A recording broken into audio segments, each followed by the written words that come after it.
ಎಲ್ಲರಿಗೂ ಕಥಾಕನಜಿ ಯೂಟ್ಯೂಬ್ ಚಾನಲ್ಗೆ ಆತ್ಮೀಯವಾದ ಸ್ವಾಗತ. ನಾನಿವತ್ತು ಸರ್ವಮಂಗಳ ಮಾಂಗಲ್ಯ ಕಥೆಯ 73ನೇ ಎಪಿಸೋಡ್ನ ಜೊತೆ ನಿಮ್ಮ ಮುಂದೆ ಬಂದಿದ್ದೇನೆ.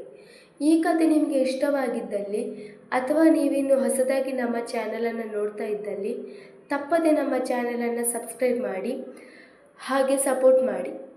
ತಟ್ಟನೆ ಬೆಚ್ಚಿ ಬಿದ್ದು ಎಚ್ಚೆತ್ತು ಕೂತನು ಪ್ರಣವ್. ಅವನ ಎದೆ ಬಡಿತ 100ರ ಗಡಿ ದಾಟಿತ್ತು. ಲೈಟ್ ಹಾಕಿ ಅವನತ್ತ ಧಾವಿಸಿ ಬಂದಳು ಧಾರಿಣಿ. ಅವನ ಮೈಪೂರ್ತಿ ಬೆವರಿರುವುದನ್ನು ಗಮನಿಸಿ ಗಾಬರಿಯಾದವಳು ಅವನಿಗೆ ಕುಡಿಯಲು ನೀರು ಕೊಟ್ಟಳು. ತುಸು ಸುಧಾರಿಸಿಕೊಂಡನು ಹುಡುಗ. ಪ್ರಣವ್, ಏನಾಯಿತು? ಕೆಟ್ಟ ಕನಸು ಏನಾದರೂ ಕಂಡ್ರಾ? ಕೇಳಿದಳು ಅವನ ತಲೆ ಸವರಿ. ಹೌದು, ರೀಮಾ ಬೆಟ್ಟದಿಂದ ಹಾರಿ ಪ್ರಾಣ ಬಿಟ್ಟ ಹಾಗೆ. ಏನೇನೋ ಕೆಟ್ಟ ಕನಸು ಎಂದು ತಡವಡಿಸಿದವನು ಅವಳ ಕೈಗಳನ್ನು ಹಿಡಿದು, ಧಾರಿಣಿ, ನಂಗೆ ತುಂಬ ಭಯ ಆಗ್ತಿದೆ. ನಾವಿಬ್ಬರು ಒಂದಾಗಿರೋ ವಿಷಯ ಕೇಳಿ ಅವಳು ಹೇಗೆ ರಿಯಾಕ್ಟ್ ಮಾಡ್ತಾಳೋ, ಅದೇನು ಅನಾಹುತ ಮಾಡಿಕೊಳ್ತಾಳೋ ಅಂತ ಎಂದನು ಭಯದಿಂದ. ಪ್ರಣವ್, ಯಾಕೆ ಹಾಗೆಲ್ಲ ನೆಗೆಟಿವ್ ಆಗಿ ಥಿಂಕ್ ಮಾಡ್ತೀರಾ? ನಾನಿಲ್ವಾ ನಿಮ್ಮ ಜೊತೆ? ಏನೂ ಆಗಲ್ಲ. ಹೇಳಿದ್ದನ್ನು ಅರ್ಥ ಮಾಡಿಕೊಳ್ಳೋದಿರುವಷ್ಟು ದಡ್ಡಿ ಅಲ್ಲ ರೀಮಾ. ನೋಡಿ, 2 ದಿನದಲ್ಲಿ ನಿಮ್ಮ ಆಸೆ ನೆರವೇರುತ್ತೆ, ನಿಮ್ಮ ಕನಸು ನನಸಾಗುತ್ತೆ. ಅದರ ಬಗ್ಗೆ ಯೋಚನೆ ಮಾಡೋದು ಬಿಟ್ಟು ಹೀಗೆಲ್ಲ ಯಾಕೆ ಥಿಂಕ್ ಮಾಡ್ತೀರಾ?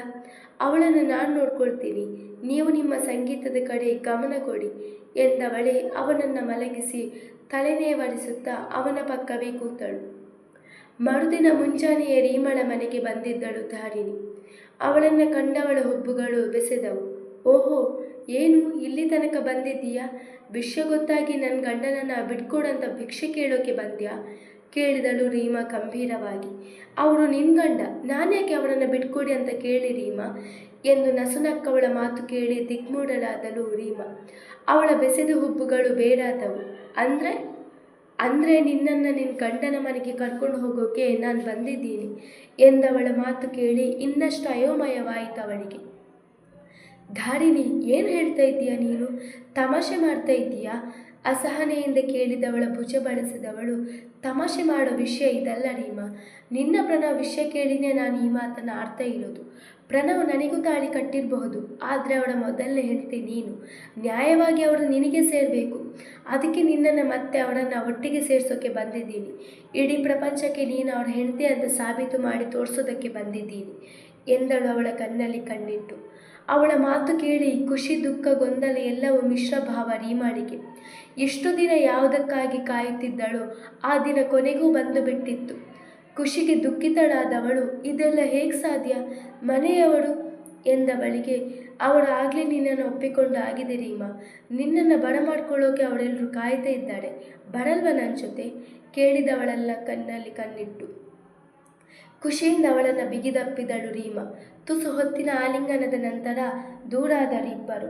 ತಾನೇ ಮುಂದಾಗಿ ಮಾತನಾಡಿದ ಧಾರಿಣಿ, ಇನ್ಯಾಕೆ ತಡ, ನಡೆ ನಿನ್ನ ಗಂಡನ ಮನೆಗೆ ಎಂದವಳೇ ಅವಳ ಕೈ ಹಿಡಿದು ಕಾರಲ್ಲಿ ಮುಂದುಗಡೆ ಸೀಟಿನಲ್ಲಿ ಕೂಡಿಸಿದರೆ ಅವಳನ್ನೇ ಕಂಡು ನಸುನಕ್ಕನು ಪ್ರಣವ್. ಅವಳಿಗೆ ಪರಮಾಶ್ಚರ್ಯ. ನೋಟ ಬದಲಿಸಿ ಪ್ರಣವ್ ಧಾರಿಣಿ ಇಬ್ಬರನ್ನು ನೋಡಿದಳು. ಹೊರಡೋನ್ವಾ? ನಸುನಕ್ಕು ಕೇಳಿದವನು ಕಾರ್ ಸ್ಟಾರ್ಟ್ ಮಾಡಿದನು.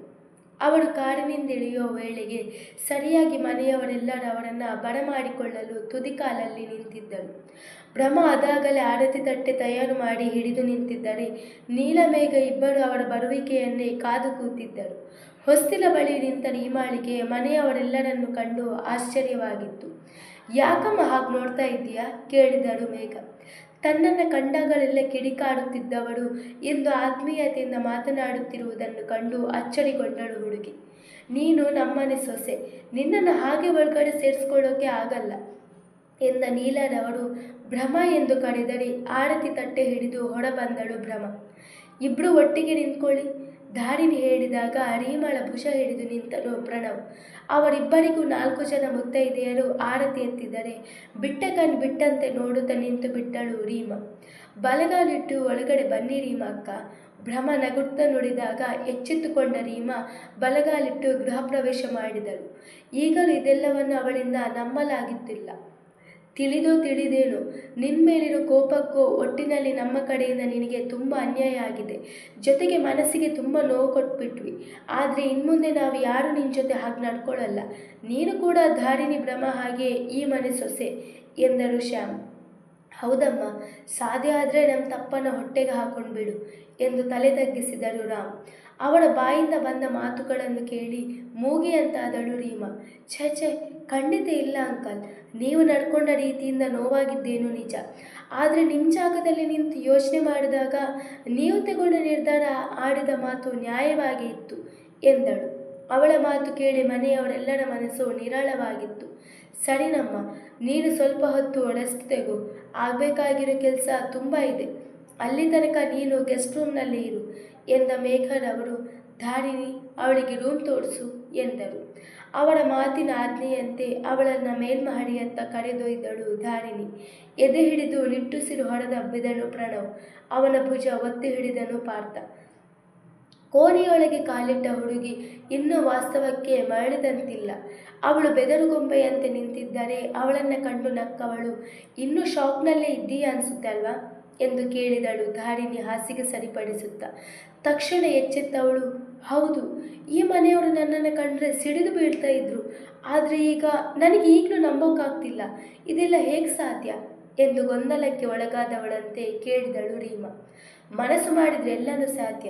ಇದರ ಬಗ್ಗೆ ಜಾಸ್ತಿ ತಲೆ ಕೆಡಿಸ್ಕೊಳ್ಳೋಕೆ ಹೋಗಬೇಡ ಎಂದು ನಗುತ್ತಲೇ ಹೇಳಿದವಳು. ಸ್ವಲ್ಪ ಹೊತ್ತು ರೆಸ್ಟ್ ಮಾಡು, ಆಮೇಲೆ ಊಟಕ್ಕೆ ಕರಿತೀನಿ. ಇನ್ಮುಂದೆ ಇದೇ ನಿನ್ನ ಮನೆ ಎಂದು ಹೇಳಿ ಅಲ್ಲಿಂದ ಸರಿದು ಹೋದರೆ ಅವಳ ಮಾತು ಕೇಳಿ ಗಡಬಡಿದವಳ ಹಾಗೆ ನಿಂತಳು ರೀಮಾ. ಕೋಣೆಯಿಂದ ಹೊರಬಂದ ಧಾರಿಣಿ ಓರೆ ಕಣ್ಣಲ್ಲಿ ಅವಳನ್ನು ಕಂಡು ನಸುನಕ್ಕು ಅಲ್ಲಿಂದ ಸರಿದು ಹೋದಳು. ರಾತ್ರಿ ಹೊತ್ತು ಮನೆಯವರೆಲ್ಲರೂ ಸೇರಿ ಊಟ ಮಾಡುತ್ತಿದ್ದರು. ಇಂದು ಅವಳ ಸಡಗರ ಮುಗಿಲು ಮುಟ್ಟಿತ್ತು. ಅವಳ ಸಂಗಡ ರೀಮಾಳು ಒಬ್ಬಳು.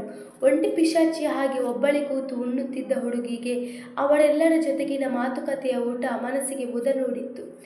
ಬೇಡ ಬೇಡ ಎಂದರು ಬಡಿಸಿದ ನೀಲರವರ ಪ್ರೀತಿ, ಕೈತುತ್ತು ತಿನ್ನಿಸಿದ ಮೇಘರವರ ತಾಯಿ ಪ್ರೀತಿ, ಭ್ರಮಣ ಆತ್ಮೀಯ ಮಾತುಗಳು, ಇದರ ಜೊತೆಗೆ ಮನಸ್ಸಿಗೆ ತಂಪೆರೆಯುವ ಧಾರಿಣಿಯ ಮಾತುಗಳು. ಅವಳ ಮನಸ್ಸು ತುಂಬಿ ಬಂದಿತ್ತು.